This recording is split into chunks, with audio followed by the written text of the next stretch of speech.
વિદ્યાર્થી મિત્રો, આપણે વાત કરવાની છે જળ સંસાધનો અને ઉપયોગો. આપણે એનો કઈ કઈ રીતે ઉપયોગ કરી શકીએ છીએ. તો આપણને ખ્યાલ છે ખેતી માટે સૌથી વધુ જળની જરૂરિયાત રહે છે, ત્યારે સિંચાઈની સગવડતા જેટલા પ્રમાણમાં સારી હશે એટલા પ્રમાણમાં ખેત ઉત્પાદન આપણે સારું લઈ શકશું. તો ભારતમાં લગભગ 84% જળ સિંચાઈ માટે ઉપયોગી છે. એટલે કે ભારત દેશની અંદર મીઠું પાણી છે એ 84% સિંચાઈ માટે ઉપયોગી છે.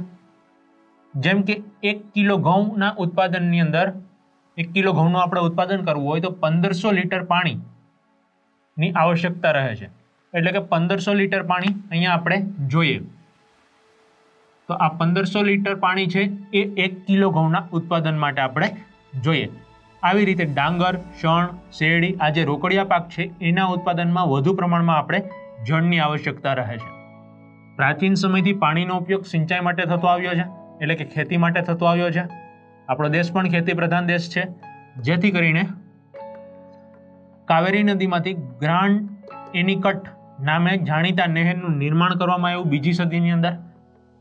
ત્યાર પછી 1882માં ઉત્તર પ્રદેશની પૂર્વીય યમુના નહેરનું નિર્માણ કરવામાં આવ્યું. એટલે કે યમુના નદી ઉપર કેનાલનું સિંચાઈ માટે નિર્માણ કરવામાં આવ્યું 1882ની અંદર. આમ ભારતમાં સિંચાઈના મુખ્ય માધ્યમો આપણે અલગ અલગ જોઈએ છીએ. તો પૂર્વ યમુના નહેરનું નિર્માણ કર્યું, તેમાંથી ખેતીલાયક જે વિસ્તાર હતા એને સિંચાઈ પૂરી પાડવામાં આવી. હવે આપણે જોઈએ ભારતમાં સિંચાઈના મુખ્ય 3 માધ્યમો છે. કેટલા મુખ્ય? 3 માધ્યમો. કયા કયા? કૂવા અને ટ્યુબવેલ દ્વારા પાણી પૂરું પાડવું, નહેરો દ્વારા પાણી પૂરું પાડવું અને તળાવો દ્વારા પાણી પૂરું પાડવું. તો આમ પૈકી કૂવા અને ટ્યુબવેલ સિંચાઈના મુખ્ય માધ્યમો છે. નહેરો તથા તળાવો અનુક્રમે બીજા અને ત્રીજા સ્થાને આવે છે. એટલે મોસ્ટ ઓફ બધા ખેતરોની અંદર જુઓ તો ટ્યુબવેલ અને કૂવા હોય છે, બોર કરેલા હોય છે, એમાંથી લોકો પાણી શોષી પેટાળમાંથી પાણી કાઢી અને ખેતીની અંદર પાકને પાતા હોય છે. તો આવી રીતે આપણે કહી શકીએ કે નહેરો દ્વારા સિંચાઈ સતલુજ, યમુના, ગંગાના વિશાળ મેદાનો તથા પૂર્વીય તટીય મેદાનોમાં આવેલ મહાનદી, ગોદાવરી, કૃષ્ણા, કાવેરી મુખ્ય ત્રિકોણ પ્રદેશોમાં થાય છે. જ્યારે કૂવા અને ટ્યુબવેલ એ કાપના મેદાનો હોય, જે વિસ્તારની અંદર કાપના મેદાન આવેલા હોય તે વિસ્તારની અંદર તળાવો દ્વારા થતી સિંચાઈ પૂર્વ અને દક્ષિણ રાજ્યોમાં વધારે છે. એટલે કે આપણે જોઈ શકીએ કે કાપના મેદાનોમાં સામાન્યતા છે કૂવા અને ટ્યુબવેલ, જ્યારે તળાવો છે એ આપણને ક્યાં જોવા મળશે? તળાવો દ્વારા સિંચાઈ. તો કે સિંચાઈ આ દક્ષિણના રાજ્યોમાં વધુ પ્રમાણમાં જોવા મળે છે, કારણ કે ત્યાં મોટા પ્રમાણમાં તળાવો આવેલા છે. ત્યાર પછી આપણે વાત કરીએ બહુહેતુક યોજના. એટલે કે એક કરતાં વધુ હેતુ માટે જે યોજના બનાવવામાં આવી છે એને કહેવાય બહુહેતુક યોજના. ભારતમાં અનેક નાની મોટી નદીઓ વહે છે.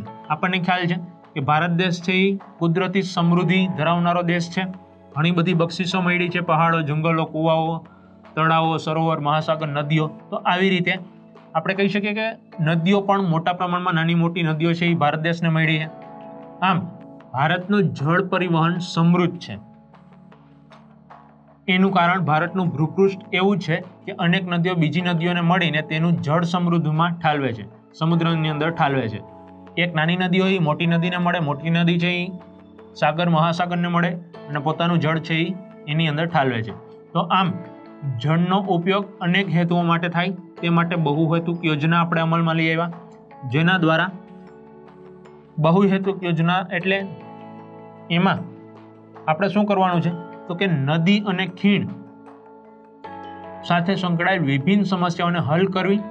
તેમના પછી એમાં પૂર નિયંત્રણ એટલે કે જમીન ધોવાણને અટકાવવું, સિંચાઈ અને પેયજળ પીવાલાયક પાણીની પાઇપલાઇન દ્વારા પહોંચાડવું અલગ અલગ ગામડાઓમાં, ઉદ્યોગો અને વસાહતોને જીઆઈડીસીને પાણી પૂરું પાડવું, વિદ્યુત ઉત્પાદન કરવું, તેની ઉપર ચેકડેમ બનાવી અને એમાંથી જે જળ સ્ત્રોત પડે છે નીચે ટર્બાઇન ગોઠવી અને એમાંથી વિદ્યુત ઉત્પાદન કરવું. આંતરિક જળ પરિવહન એટલે કે બહુ મોટી નદીઓ હોય તો એની અંદર આંતરિક જળ પરિવહન, નાની હોડીઓ, બોટો ચલાવી અને એક સ્થળેથી બીજા સ્થળે પરિવહન કરવું. મનોરંજન, એની અંદર મનોરંજનના પણ અમુક કાર્યક્રમો થાય છે નદીઓની અંદર. વન્યજીવ સંરક્ષણ, વન્યજીવને સાચવવા માટે નદીઓ છે એના પાણીનો ઉપયોગ થાય છે. અને મત્સ્યપાલન ઉદ્યોગ, મત્સ્ય ઉદ્યોગ માટે પણ એ ઉપયોગી છે. તો આવી રીતે વન્યજીવોના સંરક્ષણ, મત્સ્યપાલનનો સમાવેશ વગેરે શેમાં થાય છે? બહુહેતુક યોજનાઓની અંદર. હવે પછી આપણે જોશું બહુહેતુક યોજનાઓને કઈ કઈ નદીઓ ઉપર કયા કયા રાજ્યોને લાભ મળે છે.